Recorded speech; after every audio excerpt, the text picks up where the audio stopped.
chain maintenance data. So before we begin this video, let's have a quick walk around with the Dominar 400. 1 year ownership na po guys. No issues, no problem. Reliable, matipid sa parts. Well, puro upgrades na nga ako dito. Again, this video right now already. Maraw na naman, baka umulan na naman. Kitang-kita nyo na naman yung dilim ng ulap. A few minutes later. So ayun guys, before we start this vlog, umulan na naman at umaraw na naman. Ang gulo talaga ng panahon ngayon guys. We are going to see what's inside the Kobe chain maintenance kit. Are you ready to see this, boyo? Alright.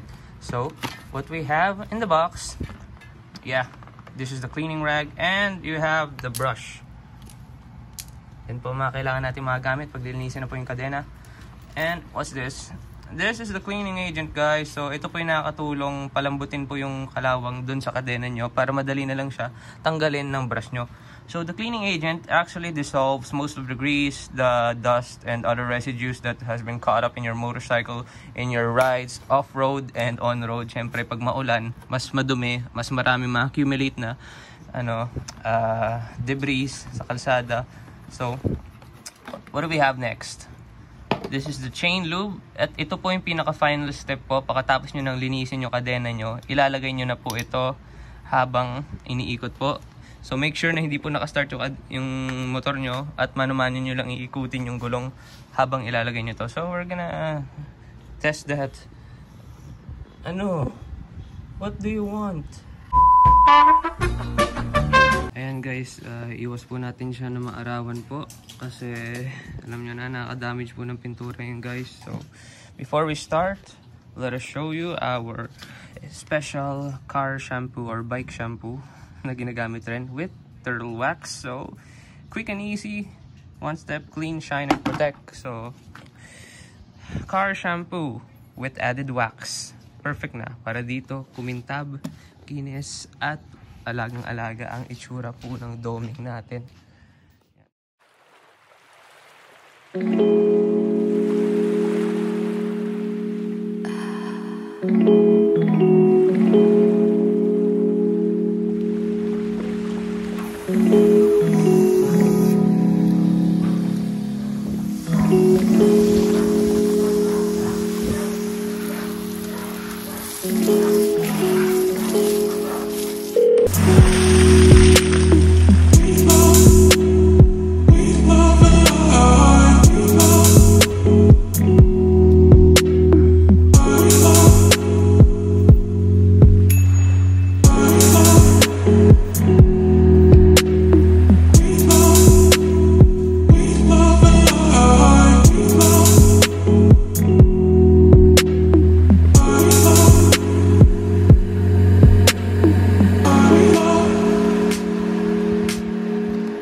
bagong linis, kinis kintab ang ating motor at ready na po para linisan ang ating kadena.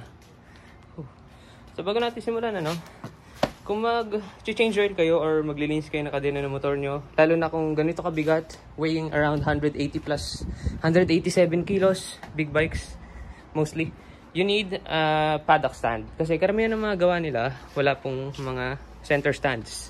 Kasi naman, for more ground clearance, yun po ang rason nila. Kaya bakit wala silang center stand, di ba? Yung mga hilig mag-banking dyan sa Marilaki. So, here it is guys, clean and fresh. Ready na para matulog ulit dito at magpahinga dahil ako mag-aaral na ako.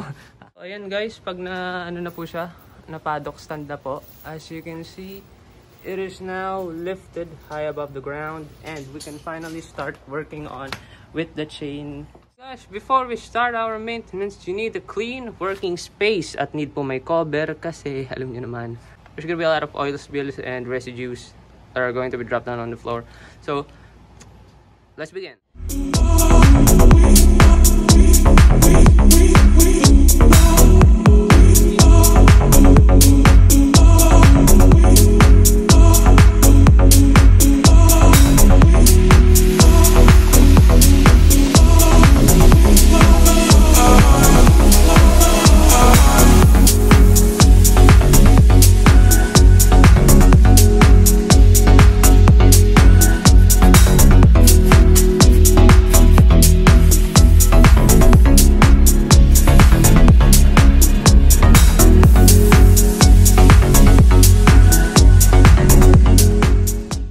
That's it for our video guys, at pag may natutunan kayo, please hit the like button and subscribe to my channel, and I will see you again in the next video.